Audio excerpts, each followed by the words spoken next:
C'est l'impact qui compte. Toi, viens mon biche. Ben oui, j'attends.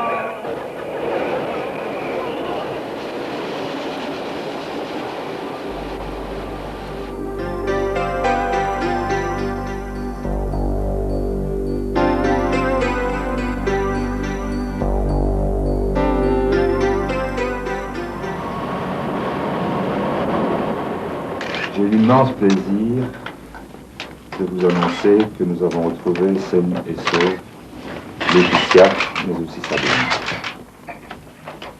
C'est évidemment une surprise énorme, mais la joie m'en a été d'autant plus grande. Il a dit, je vais vous donner 2 filles. On est venu immédiatement dans l'urgence. On a trouvé les 2 gamines. Il est reparti immédiatement avec l'équipe qui l'entendait. Nous avions, dès lundi, après-midi, un élément important qui était la plaque de la voiture de Dutroux.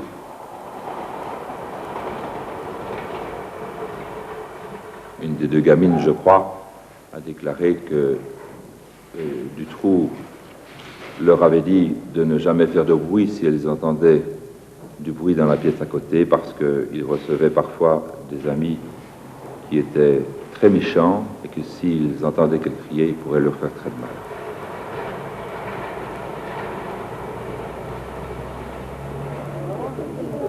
En espérant que ça n'arrive plus. C'est l'instant des fleurs et des feux de joie.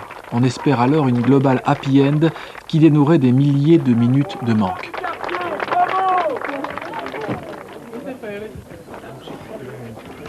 Bonsoir Laetitia.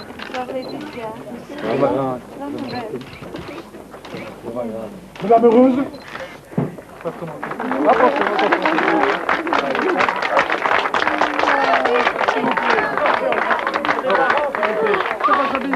Oui, on m'avait manqué.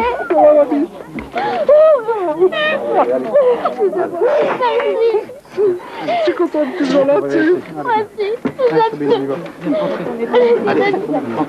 aussi,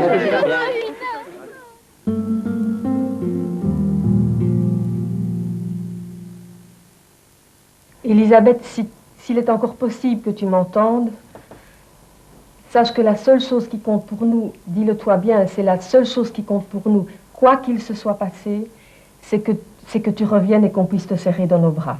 C'est absolument tout ce qui compte. Tu es le centre de notre vie, ton frère t'attend, on t'attend. Donne-nous un petit signe de vie si tu peux le faire. La disparition d'enfants est d'abord considérée comme une fugue, alors que toute disparition devrait avant tout être considérée comme quelque chose de grave, et puis tant mieux si c'est une fugue, ça va être extrêmement difficile à faire passer, mais je crois que c'est nécessaire, parce que je crois aussi que c'est un phénomène qui va s'amplifier.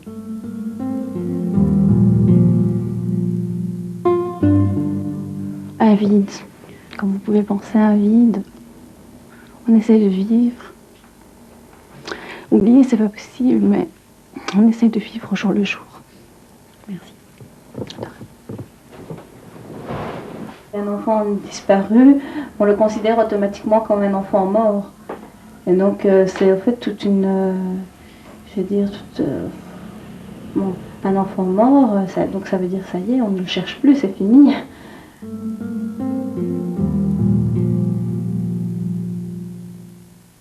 Qui que vous soyez, où que vous soyez, nous vous supplions de nous rendre nos enfants.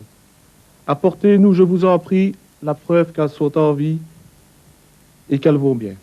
Elles sont vivantes, elles sont quelque part, et c'est ce qui nous tient, elles sont vivantes. On peut penser tout ce qu'on veut puisqu'on ne sait pas. Mais il est pratiquement un fait certain que les petites sont utilisées à...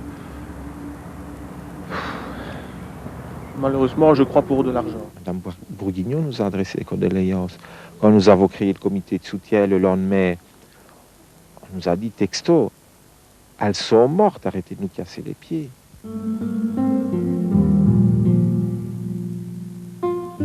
Elle n'a pas un manteau avec, elle n'a pas un pull. Donc pour moi, ce n'était pas une fugue. Et donc je ne comprends pas que la police ne fait rien, que jusqu'après 10 jours, Les policiers nous ont dit, elles sont sûrement avec 2 garçons au lit. Je leur ai alors répondu qu'elles étaient sérieuses. Nous aussi on est mariés sérieusement, ont-ils répliqué. Ils ont ri et ils n'ont rien fait.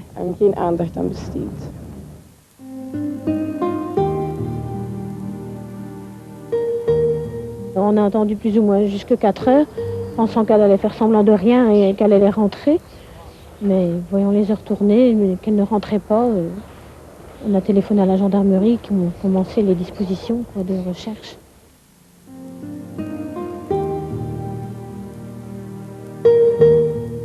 Ce n'est pas la fille à fuguer, ni toujours dans le coin avec les enfants, non, pour moi non.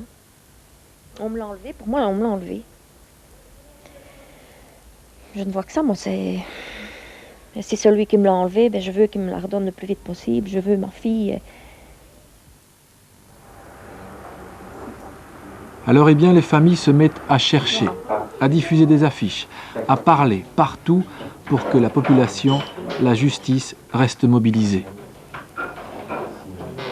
La méthode devient de plus en plus professionnelle. Le combat fut initié à Namur il y a près de 7 ans.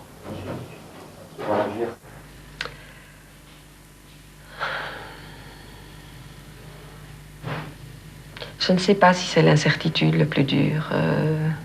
Le plus dur, c'est qu'elle n'est pas là.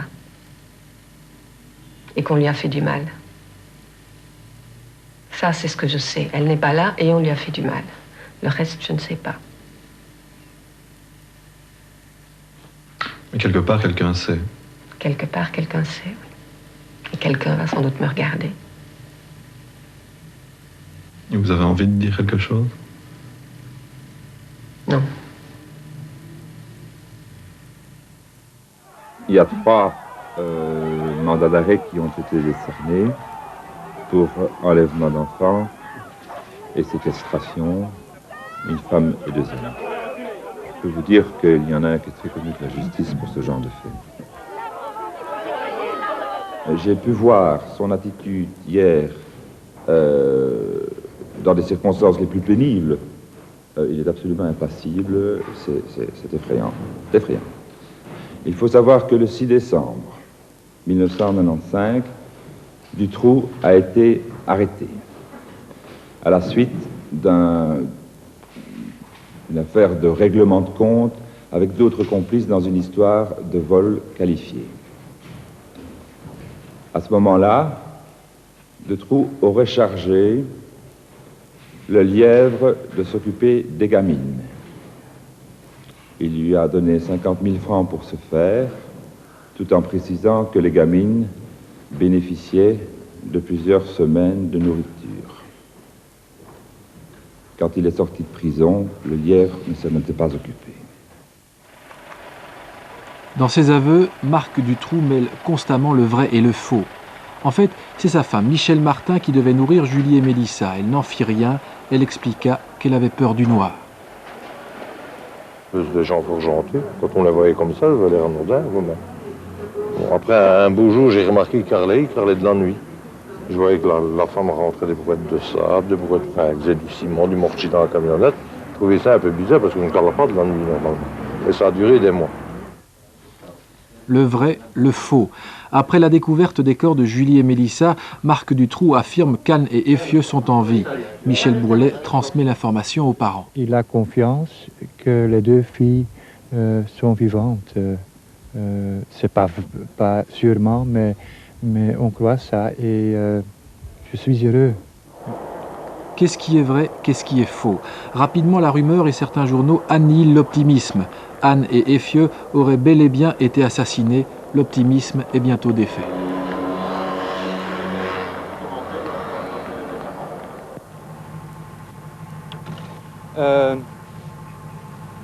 On veut dire que c'est sûrement la 2e corps, c'est de Anne.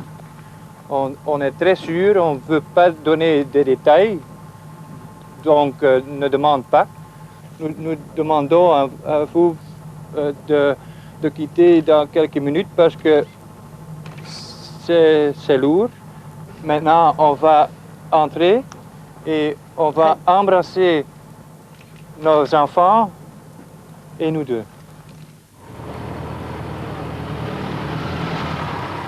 À 15 jours de distance, Mélissa, Effieux, Julie, Anne, les prénoms se confondent dans le deuil. 4 voitures noires ou blanches lardent l'été. L'émotion prend un pays à la gorge.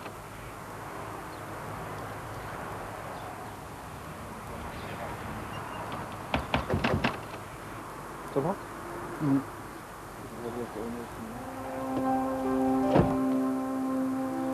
Ça va? Ça ne serait arrivé à moi, je ne sais pas comment j'aurais réagi. Je crois que je ne me serais pas battu comme eux. Je n'aurais pas trouvé le courage. Derrière les fleurs, sans crier gare, la haine jaillit. Qu'est-ce qu'il vous faut? La mise à mort, pareil qu'il faut. Lui couper les couilles. Lui couper les couilles. Faut le mettre sur la place publique, il faut le mettre. Exactement. Les parents appellent au calme, ils ne veulent pas voir leur peine salie.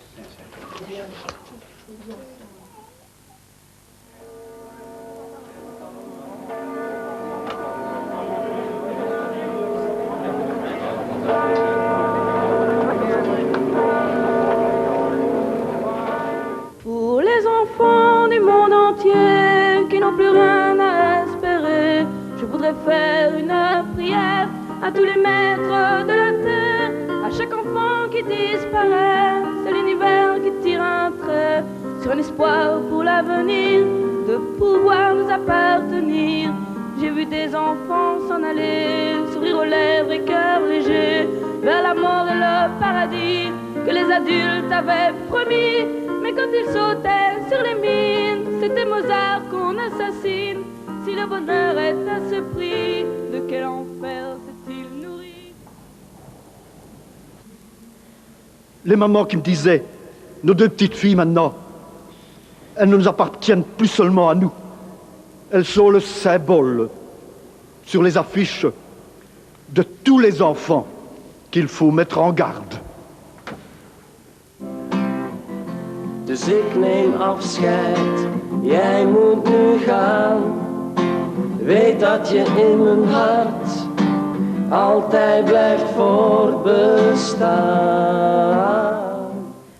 Effieux, tu n'avais pas besoin de grands mots.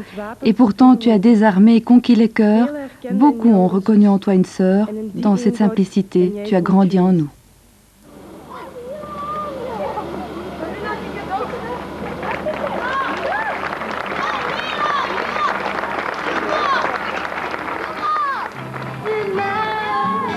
Si je m'en vais demain, si le ciel m'entrouvre sa porte, et même si au bout du chemin, au paradis, ou peu m'importe, un jour, quand tu te souviendras, tu parleras de moi avec tes mots à toi.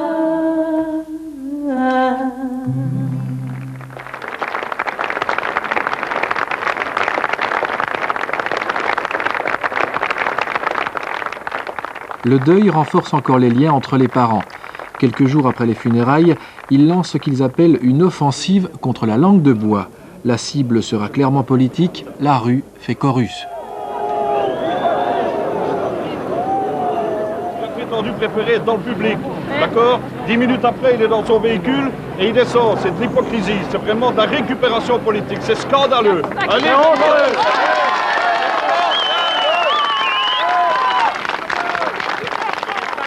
Sur les peines incompressibles, je crois que le PRL est la seule formation politique à avoir une position extrêmement claire. Nous avons fait 6 fois que vous parlez du PRL. Les 3 autres ont eu la gentillesse de ne pas parler de leur parti. Mais oui, mais alors, c'est pour dire tous les 3 mots PRL. Monsieur Rousseau, puisque vous n'êtes pas ici pour faire une campagne électorale. Monsieur Simonet est là en tant que représentant du Parti réformateur libéral. Oui, mais tout le monde le sait, on l'a dit au début. D'accord, eh bien,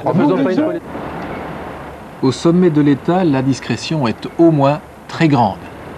Moi, je suis plutôt quelqu'un qui, devant ces problèmes-là, cherche quelles sont les solutions qu'on peut y donner, tout en sachant que ce n'est pas avec des grands discours qu'on trouvera les solutions, qu'il faudra des solutions sur le terrain.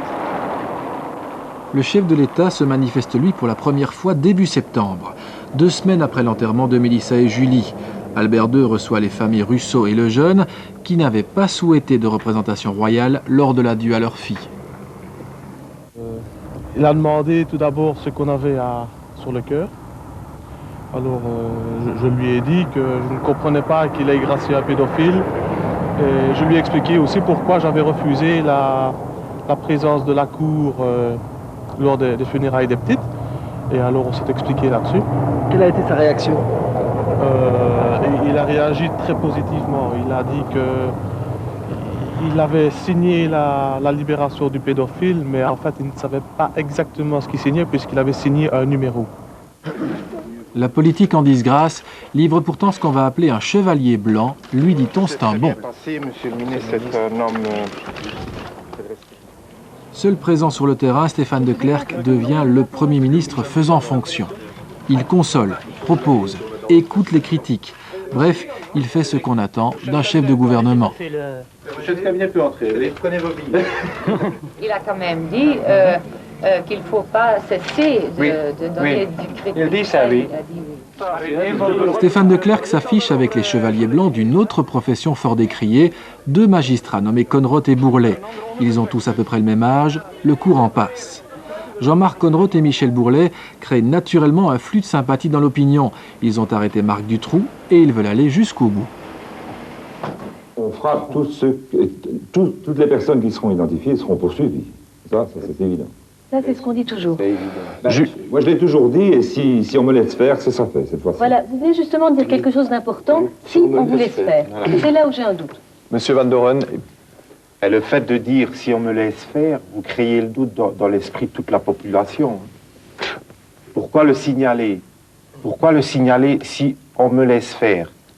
Monsieur Bourlet, répondez peut-être. Des expériences, vous pourrez dire. J'ai eu des expériences dans d'autres affaires, s'il vous plaît. Voilà. Bien, voilà, toute la problématique est là, dans ce mot. Si on me laisse faire. Toute la problématique, elle est là. Le débat est fini.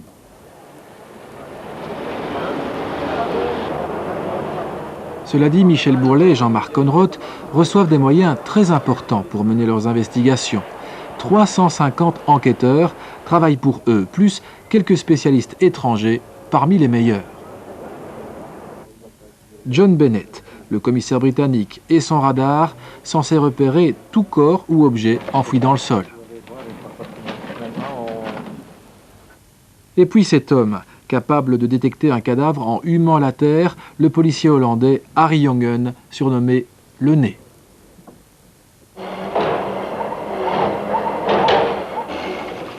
Partout dans le pays, on remue ciel et terre.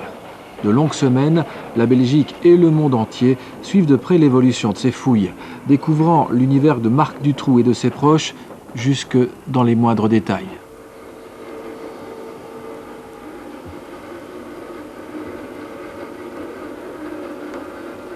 Mais depuis le 3 septembre, plus rien n'est détecté.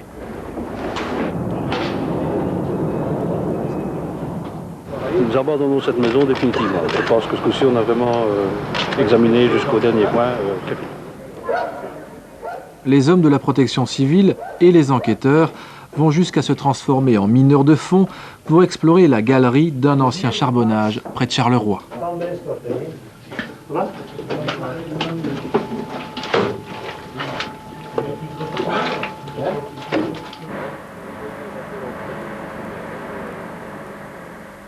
Marc Dutroux nous a dit de venir ici. Bon, nous y venons, mais nous ne savons pas ce que nous allons retrouver. Ça peut être de tout. Mais actuellement, même nous ne savons pas ce que nous risquons de retrouver là-bas. Faux ou vrais aveux, l'automne est pourri, les machines tombent en panne, la mine ne livre pas de secret.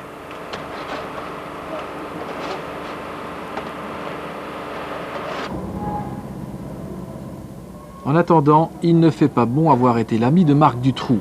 Michel Nioul est semble-t-il un de ceux-là, à tel point qu'on va bientôt parler de l'affaire Dutroux-Nioul à propos des disparitions d'enfants. Michel Nioul est aussi décrit comme un grand organisateur d'amour à voix multiples.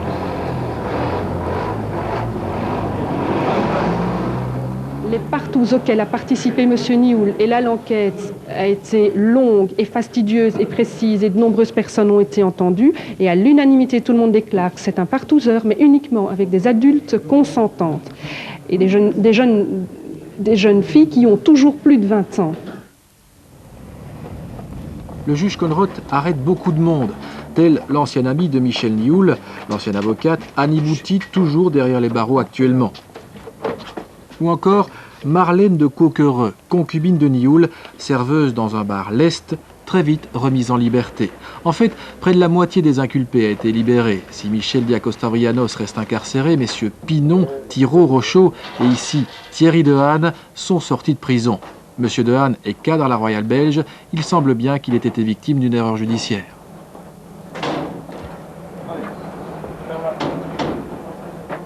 C'est certainement désagréable, surtout quand on a la conscience tout à fait tranquille et qu'on n'a rien à se reprocher et qu'on était intervenu finalement dans un banal dossier de vol de véhicules dans une compagnie d'assurance. Le palais de justice de Charleroi est en ébullition quand Georges Zicot, inspecteur très connu de la police judiciaire carolorégienne, est sur le coup d'un mandat d'arrêt lui aussi. Mais il pourra rentrer chez lui un mois plus tard. Monsieur Zicot, content d'être libéré? Je suis fatigué, donc je sers mes avocats. Un gendarme dit nantais, Gérard Vanès, est le deuxième membre d'un service de police à être privé de sa liberté dans l'affaire. Comme Georges Zicot, il pourrait avoir protégé Michel Nioul et Marc Dutroux. Qu'il est trop tôt pour conspuer Dutroux. Qu'il est trop tard pour prendre en compte la psychologie des victimes. Qu'il est trop tard pour rendre confiance dans un temps immédiat en la justice belge. Il reste bien trop de victimes laissées dans l'isolement, dans le silence, dans le mépris. Il y a trop longtemps qu'elles ne comptent plus pour personne. Rien ne pourra ôter leurs souffrances passées. Rien ne pourra les apaiser. Rien ne pourra leur rendre leur existence niée. C'est comme avec Dieu, on doit croire en vous comme Dieu. Ne pas le voir, mais y croire. Mais vous êtes Dieu, alors vous, la justice. L'affaire... Mais oui, vous êtes Dieu, vous nous demandez la même chose qu'un chrétien. Croyez en Dieu. Je crois que dans l'affaire 24, il faut du concret. Dans l'affaire 24. La lutte contre l'inhumanité, l'inefficacité de la justice, c'est la pointe du combat des parents. On aurait pu sauver leur fille si tout avait mieux fonctionné, ils en sont persuadés. Ils en veulent surtout à la juge d'instruction en charge du dossier Julie et Mélissa, Martine Doutreuil. Il lui parle une dernière fois 10 jours après l'enterrement. Nos points de vue sont très éloignés. Et c'est particulièrement dur aujourd'hui parce que je me dis, ma petite n'est plus là et ça n'a pas servi. Ça n'a pas servi à ce qu'au moins de ce côté-là on comprenne qu'il y avait quelque chose peut-être à revoir et des questions soient posées par rapport à soi-même. Vous dites que ça n'a pas servi de leçon. Qu'est-ce qui peut vous faire penser cela aujourd'hui? Ça fait à l'heure actuelle, tout le monde se rejette la responsabilité. Alors que c'est clair que tout le monde a une part de responsabilité à tous les niveaux. Est-ce qu'on peut continuer comme ça à jouer, à continuer à jouer avec nos sentiments? On demande simplement un peu de franchise, un peu de transparence. À partir de là, un mea culpa, pour nous, ce serait déjà... Enfin bon, si quelqu'un pouvait être en face de nous et nous dire mea culpa, pour ma part, à moi. 5 syllabes font florès, dysfonctionnement. En quelques jours, les parents font brutalement prendre conscience à tout un pays que l'organisation de sa justice a plus d'un siècle. Or, à 100 ans passés, on est forcément usé, ou plus souvent, tout simplement mort.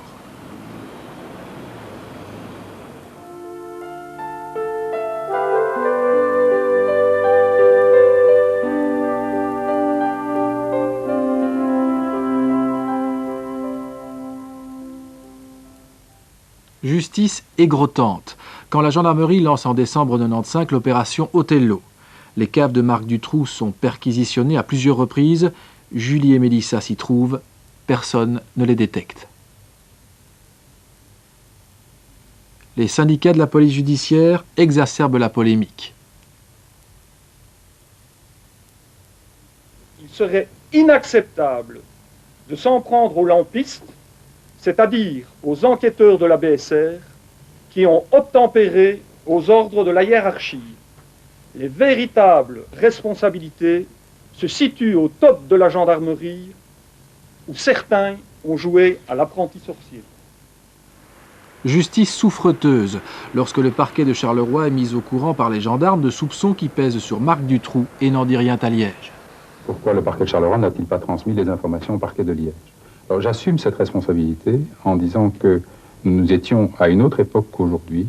Aujourd'hui, nous savons très clairement qui est M. Dutroux. Nous étions à une autre époque. J'assume cette responsabilité, mais je dis tout de suite que nous ne l'avons pas fait parce que toutes les informations de gendarmerie que nous avons eues étaient négatives. Justice mal en point quand on reproche à la juge d'instruction d'Outrèves des manquements mis goulûment en avant par le syndicat de la gendarmerie qui la rebaptise d'Outremont. Il y a même la déclaration de Madame le juge d'instruction d'Outremont qui a dit, écoute, si on n'est pas sûr que l'information peut nous mener immédiatement vers un cas précis, vers une personne précise, tu ne dois même pas faire un procès verbal. Et après, on vient jouer avec le petit jeu. Oui, mais on ne m'a pas mis au courant. Enfin, qu'on m'explique. Comme s'il fallait en remettre, PJ et gendarmerie s'étripent fort peu joyeusement et Paul Van Keer, en uniforme, menace de sortir des dossiers concernant des hommes politiques. Ça veut dire simplement qu'on va mettre en vigueur tous ces dossiers qui maintenant, après quand ils sont lancés vers le parquet, dans des PV, dans des rapports internes, et qui sont clôturés par le parquet, eh bien, nous aussi, on a la possibilité de le jeter devant la presse et dire par n'importe quel moyen, monsieur, vous, les responsables, politiciens et magistrats, eh bien, prenez maintenant vos responsabilités et donnez vraiment la preuve que vous n'avez pas de peur de poursuivre les responsables. La gendarmerie reçoit un allié de choix en la personne de Michel Bourlet, qui, dans Vers l'avenir, se dit indigné du mal qu'on dit d'elle. Sur ce, le dit Bourlet est convoqué à Liège par la procureure générale Anne Tilly pour explication. Ce sont les premiers ennuis de Neufchâteau qui pressent alors que ce n'est qu'un début. Vous attendez Monsieur Bourlet? Je crois qu'il est déjà là, j'ai vu sa voiture blindée. Quel est l'objet de votre réunion? C'est une convocation. Car quelques jours plus tard, la Belgique, le monde entier, associe Bertry à spaghetti. Michel Bourlet et surtout Jean-Marc Conroth mangent une assiette de pâtes en présence de deux victimes de Marc Dutroux, Laetitia et Sabine. Le souper est organisé par une association qui s'est portée partie civile, la SBL Marc et Corinne. Jean-Marc Conroth et son procureur reçoivent un cadeau, les journaux publient les photos. Par sa présence, compte tenu de ce qu'il est populaire, ce magistrat, avec M. Bourlet, assure la réussite de cette soirée et donc assure de bons profits. Et donc voici que ce magistrat, directement ou indirectement, participe finalement aux frais de défense de la partie civile.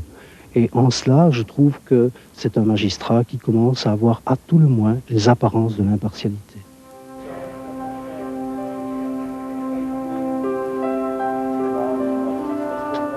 Jean-Marc Conroth est le meilleur. Ses ennemis veulent l'abattre. C'est ce qu'on pense dans la rue. La rue va se remplir.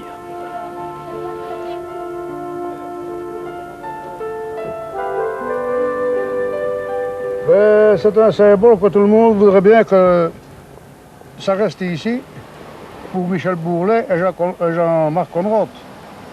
Parce que si ça remonte encore par en haut...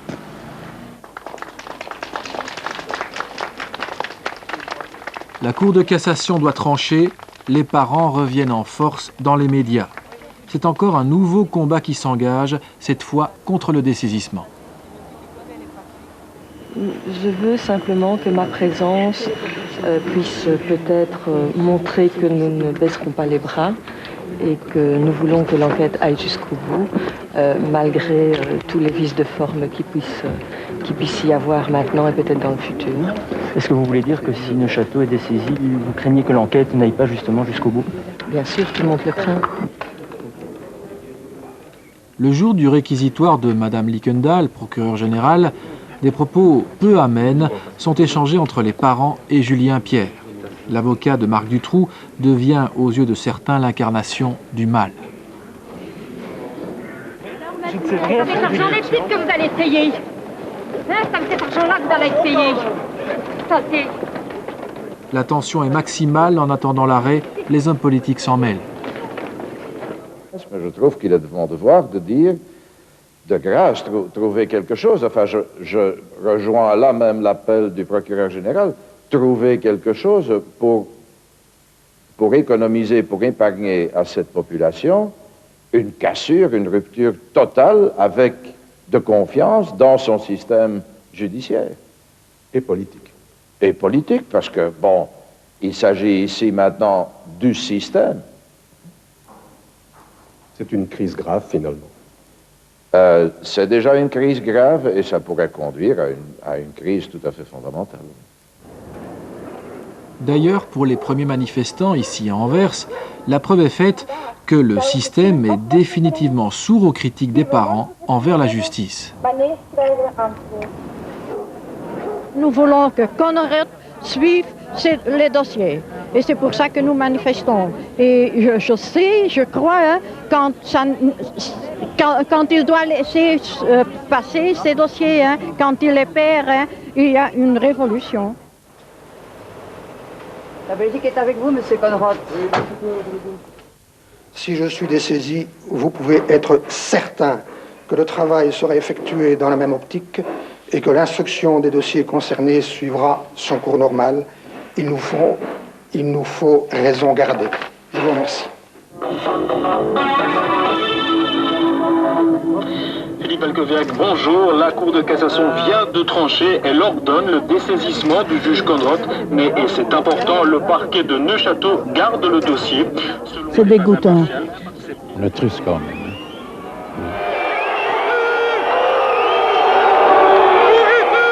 Conrad dessaisi et appelant au calme, Bourlet maintenu, la Cour de cassation a fait un geste en laissant l'enquête à Neufchâteau.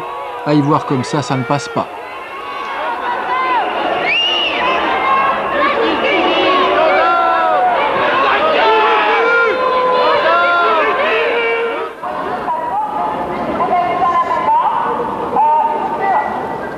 Il y a des débordements, bien sûr, mais c'est normal. Une fois que l'opinion publique est sensibilisée au point où elle est aujourd'hui, c'est normal qu'il y ait des débordements. Monsieur Lejeune, votre réaction? Non, je dirais simplement que la Cour de cassation et Mme Nickendal soit incompétente ou corrompue. C'est tout ce que je dirais. Pour la première fois de l'histoire, un simple arrêt de la Cour de cassation provoque un véritable mouvement social. On voit des choses sidérantes, comme ces pompiers arrosant un palais de justice de Liège qui ne flambe qu'au figuré.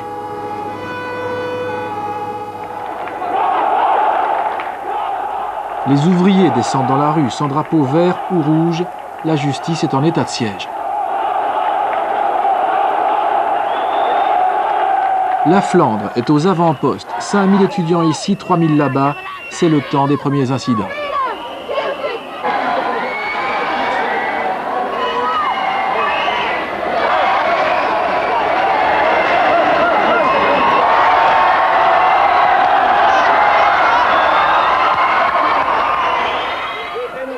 Nous sommes ici pour les enfants. Il y a des enfants parmi nous. Respectez les enfants. Le climat est lourd. Vendredi, il y a tout juste 2 jours, la tête de l'État pose un acte fort. Albert II choisit son camp, celui des citoyens, celui des parents, en des termes proprement inimaginables, il y a seulement 2 mois. De nombreuses erreurs ont été commises. Et dans les contacts avec les familles des victimes, il y a eu un manque d'humanité.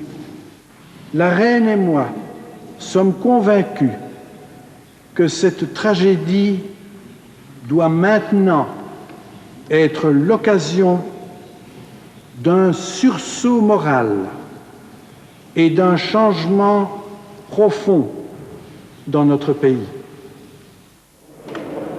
Presque au même moment, à 500 mètres de là, la Chambre des représentants constitue à l'unanimité une commission d'enquête sur l'affaire Dutroux. Le but d'une commission parlementaire d'enquête, c'est de trouver les dysfonctionnements et une fois qu'on a constaté les dysfonctionnements, d'apporter une solution. Ça, c'est bien clair. En 60 jours, la Belgique a beaucoup changé. Les parents des enfants disparus ont trouvé le ton juste pour que leur voix porte partout. La plupart du temps, les victimes, si elles réagissent avec leurs sentiments et de façon visible, ben voilà, on les traite tout simplement d'hystériques et on essaye de trouver un moyen de les calmer à tout prix.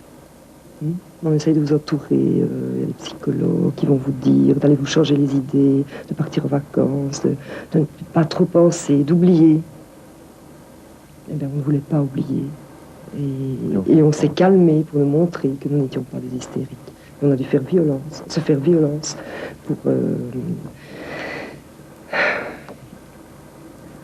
pour rester le plus calme possible et pour qu'on nous écoute. C'est la seule façon d'être écouté. Ce matin tôt, à Grassologne, les fleurs blanches s'accrochent à la boutonnière, comme on va à la fête. Une fête pour des enfants qui, plus que jamais, parlent tout vivant.